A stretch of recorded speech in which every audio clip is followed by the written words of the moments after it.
Today I am making scotcheroos. Now I grew up with these, it is a vintage recipe, but if you've never had a scotcheroo, you are in for a real treat. They're peanut buttery, they're chocolatey, and there's a secret ingredient that gives these an extra special flavor.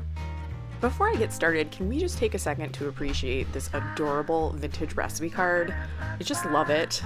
In a heavy saucepan, combine 1 cup of sugar and 1 cup of corn syrup. Cook over a medium flame and stir frequently until the mixture boils. When the mixture starts to boil, remove it from the heat and add 1 cup of peanut butter.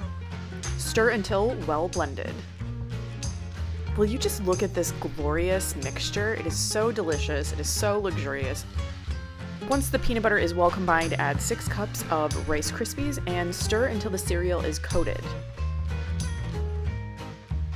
Press this mixture into a well-buttered 9x13 pan and allow to cool.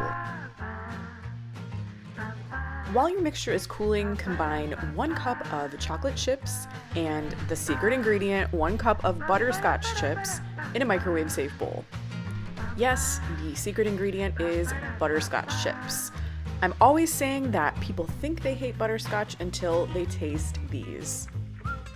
Microwave your chocolate chips and your butterscotch chips at 30-second intervals, stirring after each one until you have a nice, smooth mixture.